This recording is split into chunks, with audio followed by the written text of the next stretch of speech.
Hello hi నమస్తే welcome back to our channel Vallampuri 777. ఈ రోజు అయితే నేను మండే రోజు ఏమేం పనులు చేసుకున్నానో అలాగే కొన్ని విషయాలు అయితే మీతో అయితే షేర్ చేసుకుంటానండి. ముఖ్యంగా అయితే నేను చెప్పాలనుకుంటున్నది బట్టల్ని ఫోల్డింగ్ చేసుకోవడం అలాగే వాటిని ఎలా ఆర్గనైజ్ చేసుకోవడం అనేది అయితే చెప్తాను. ఈ వీడియోలో క్లియర్గా ఎక్స్ప్లెయిన్ అయితే చేస్తాను. ఫస్ట్ టైం మన ఛానల్ని ఎవరైనా చూస్తున్న వాళ్ళు సబ్స్క్రైబ్ చేసుకునే వాళ్ళు ఉంటే మాత్రం తప్పకుండా అయితే సబ్స్క్రైబ్ చేసుకోండి, బెల్ ఐకాన్ క్లిక్ చేయండి, షేర్ చేయండి, కామెంట్ చేయండి, లైక్ చేయండి. లైక్ చేయడం వల్ల మన వీడియో అనేది ఎక్కువ మందికి రీచ్ అవుతుంది. ఓకేనా? ఇప్పుడైతే మనం వీడియోలోకి అయితే వెళ్ళిపోదామండి. ఆ రోజు మార్నింగ్ అంతా పూజ అయితే అయిపోయిందండి. ఇక పూజ వీడియో అయితే నేను ఏం పెట్టలేదు, ఆల్రెడీ మీకు అప్లోడ్ అయితే చేశాను దాన్ని.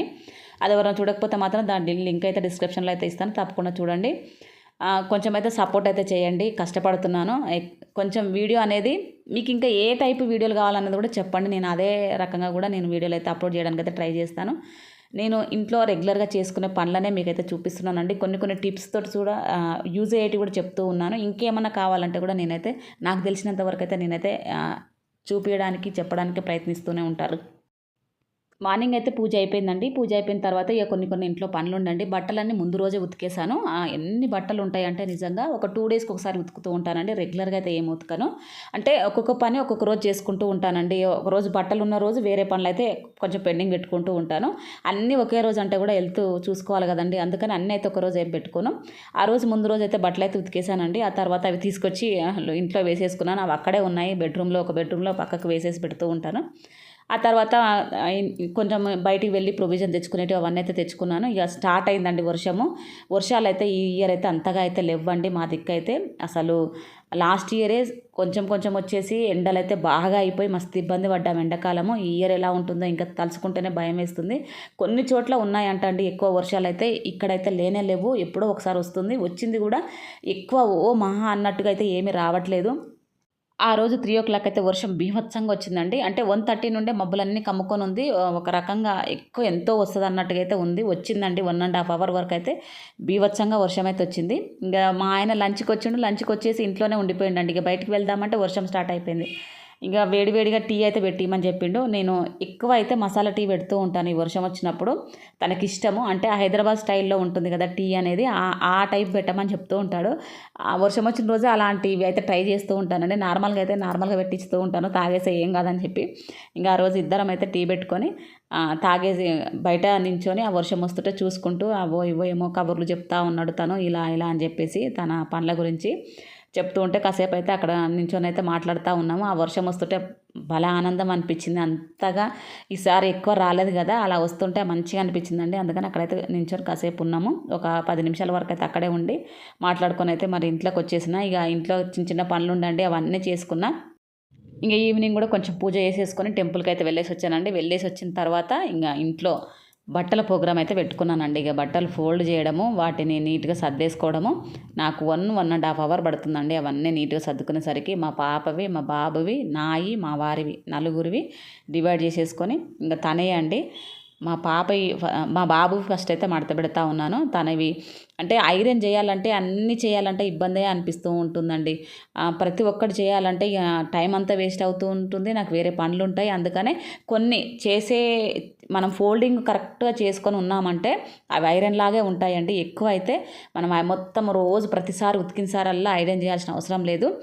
బట్టలు ఎప్పుడే కానీ ఒక్క టిప్ చెప్తానండి, గుర్తుపెట్టుకోండి. బట్టలు మనం ఉతికి ఆరేసేటప్పుడే గట్టిగా పిండేసుకొని ఒక్కసారి గట్టిగా ఇలా మనం దులిపి ఆరేసామంటే, ముడతలు లేకుండా ఆరేసుకున్నామంటే మన బట్టలు అనేటివి మడత పెట్టినప్పుడు ఐరన్ చేసినట్టే ఉంటాయండి. అదొక్కటైతే ఫాలో అవ్వండి. నాకు తెలిసినంత వరకు అయితే నేను చెప్తున్నా, నా ఎక్స్పీరియన్స్ అది. నేను బట్టలు ఉతికినా కానీ ఒక్కొక్కసారి తొందరలో ఆరేస్తూ ఉంటానండి, అవి ఎక్కువ ముడతలు పడుతూ ఉంటాయి.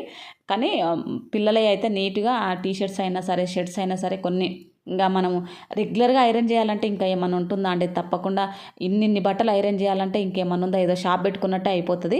కొన్ని ఇంపార్టెంట్వి ఏమైతే ఉన్నాయో, ఎక్కడికన్నా అకేషన్స్కి వెళ్ళేటివి, పార్టీస్కి వెళ్ళేటివి, లేకపోతే ఇంకా బయటికి ఏమైనా మెయిన్ ప్రోగ్రామ్స్ వాళ్ళకి ఏమైనా ఉంటే మాత్రం వాటిని మాత్రం నేనైతే ఐరన్ అయితే చేస్తూ ఉంటాను. అవి మాత్రం కొంచెం సపరేట్గా పెడుతూ ఉంటాను. రెగ్యులర్గా యూజ్ చేసి పెట్టే అంటే రెగ్యులర్గా యూజ్ చేసేటివి కూడా తనకి ఐరన్ చేసినట్టే ఉండాలండి. మా బాబుకే కానీ మా పాపకే కానీ. ఇంకా మా ఆయనన్న అడ్జస్ట్ అవుతారేమో కానీ వాళ్ళిద్దరైతే అస్సలు అడ్జస్ట్ గారు. అందుకనే నీట్గా వాళ్ళ బట్టలు ఉతికి ఆరేసేటప్పుడే నేను పిండి బాగా దులిపి ఆరేస్తే మనకి ముడతలు లేకుండా ఉంటుంది. అలాగే మనం మడత పెట్టినప్పుడు అంటే ఫోల్డింగ్ చేసినప్పుడు ఐరన్ చేసినట్టే ఉంటుందండి.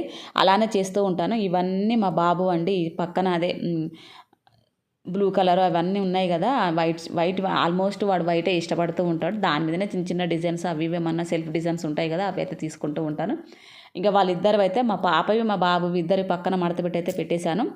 ఇక తర్వాత మా వారి కూడా పక్కన మడత పెట్టానండి. నేను ఇక నాయే ఎక్కువ ఉంటాయండి ఆల్మోస్ట్. ఎందుకంటే మార్నింగ్ ఈవినింగ్ ఎక్కడన్నా పూజలకు వెళ్ళాలన్నా, సాయంత్రం మార్నింగ్ ఈవినింగ్ పూజలు ఉన్నాయనుకోండి, ఒకవేళ ఆ టైంలో ఎక్కువగా బట్టలు అంటే మార్నింగ్ ఇప్పుతూ ఉంటాను, సాయంత్రం స్నానం చేసినప్పుడు చేంజ్ చేస్తూ ఉంటాను. అలాగే మధ్యలో ఎక్కడికన్నా పోయేసి వచ్చి మళ్ళీ ఫ్రీగా ఉండడానికి అని చెప్పేసి నైటీలు వేసుకుంటూ ఉంటాను నైట్ పూట. అప్పుడు అవి నాకు రోజుకు 3 నాయ అవుతాయండి.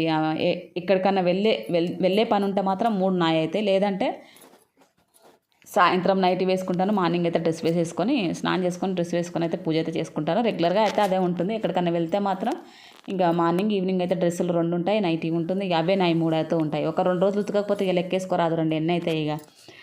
అలా నేను ఒక 2 డేస్ వదిలేసుకొని బట్టలు అయితే ఉతుకుతూ ఉంటాను. నేను 2 డేస్ వదిలేసిన బట్టలు అండి అవన్నీ. ఇన్ని బట్టలు అయిపోయినాయి. ఇంకా నావన్నీ నీట్గా అయితే మడత పెట్టుకుంటున్నాను, ఫోల్డింగ్ చేసుకుంటున్నాను. అయితే ఎక్కువగా అయితే నేను టెంపుల్స్కి వెళ్ళేటి మాత్రం నీట్గా ఫోల్డింగ్ చేసేసుకుంటాను. ఎక్కువ కాటన్ టైప్ ఉంటే మాత్రం ఐరన్ చేసుకుంటా. లేదంటే నార్మల్గా నీట్గా అదే చెప్పాను కదండి, పిండేసి దులిపి ఆరేసుకున్నామంటే నాయి కూడా నీట్గానే ఉంటాయండి. ఇక వాటిని అయితే ఫోల్డింగ్ అంటే మనకు ఐరన్ చేస్తే ఎలా అయితే ఫోల్డింగ్ పెట్టుకుంటామో ఆ ఫోల్డింగ్ అయితే చేసేసి కబోర్డ్లలో సర్దేసుకుంటూ ఉంటాను. అప్పుడు మనకి అవి ఐరన్ చేసేలాగే ఉంటాయండి. మరీ అంత ఐరన్ ఎక్కువ డీప్గా వాటిని చూస్తే ఇవి ఐరన్ చేయలేదని తెలుస్తుంది తప్ప, నార్మల్గా చూస్తే మాత్రం నీట్గా అనిపిస్తూ ఉంటాయి. అందుకని ఆల్మోస్ట్ అయితే నేను అలానే వేసుకుంటూ వెళ్తూ ఉంటాను. ఎక్కడికన్నా ఏదన్నా ఇంపార్టెంట్ ఉందంటేనే ఐరన్ అయితే చేస్తాను. అందులో కాటన్ ఉంటే మాత్రం తప్పకుండా ఐరన్ చేసుకుంటాను. ఎందుకంటే అవి ముడతలు ఎక్కువ ఉంటాయి, చూడడానికి కూడా కొంచెం అసహ్యంగా అనిపిస్తూ ఉంటాయండి. అవి అయితే చేస్తూ ఉంటాను. మా వారివి రెగ్యులర్గా అయితే ఐరన్ నాకు టైం ఉంటే చేస్తాను, లేదంటే తను చేసుకుంటూ ఉంటాడు. ఎక్కువ అనిపిస్తే మాత్రమే, అంటే మాది కొంచెం ఐరన్ బాక్స్ లైట్ వెయిట్ అండి, ఎక్కువ వెయిట్ లేదు అది. ఇంత ముందుదైతే బాగుంటుండే, ఈ మధ్యది అది కరెక్ట్ లేదు, వేరేది తీసుకోవాలి. అందుకనే తను కూడా వేరే ఏదన్నా పార్టీలకు అవి వెళ్ళేటివి కొంచెం కొత్త బట్టలాగా ఉంటాయి కదా, అవి అయితే ఐరన్ చేయించుకొని వచ్చి ఇంట్లో పెట్టుకుంటూ ఉంటాము. రెగ్యులర్గా అయితే నేను చేస్తూ ఉంటాను. నాకు టైం ఉంటే నేను చేస్తాను, ఆయనకు టైం ఉంటే ఆయన చేసుకుంటూ ఉంటాడు. ఇలా అవుతాయి నా పనులు అయితే అవుతూ ఉంటాయండి. అంతే బట్టలకు సంబంధించినవి.